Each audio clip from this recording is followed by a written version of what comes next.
मोरा बाटे नाम बा हिंदुस्तान रे। वही देशवा में घर मोरा बाटे नाम बा हिंदुस्तान रे।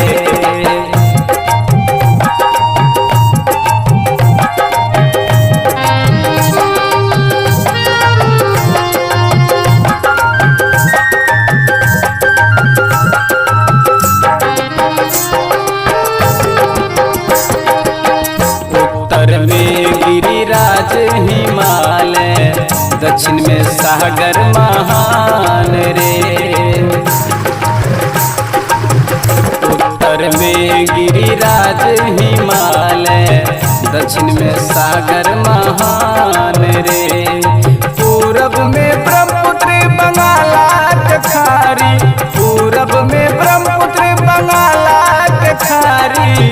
कामुर कमखिया धाम रे। वही देशवा में घर मोरा बाटे नाम बा हिंदुस्तान रे। वही देशवा में घर मोरा बाटे नाम बा हिंदुस्तान रे।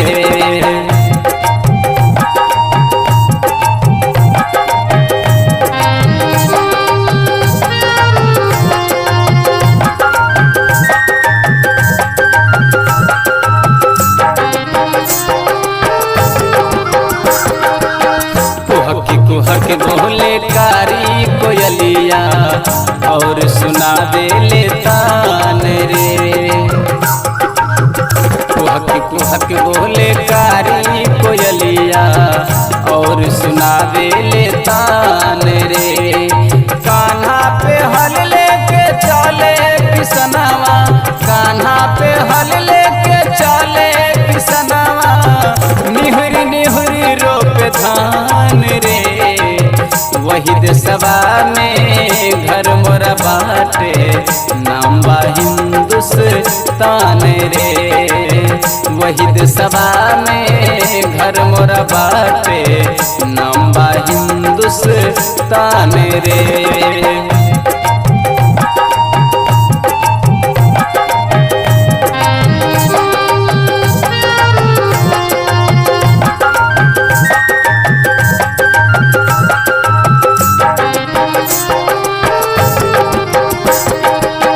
राम कृष्ण के धरती यहाँ पर लिहल जन्म भगवान रे।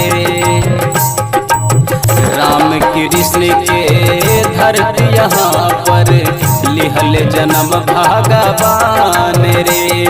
सती सावित्री के अमर कहानी, सती सावित्री के अमर कहानी। पति परमेश्वर महान रे। वही देशवा में घर मोरा बाटे नाम बा हिंदुस्तान रे। वही देशवा में घर मोरा बाटे नाम बा हिंदुस्तान रे।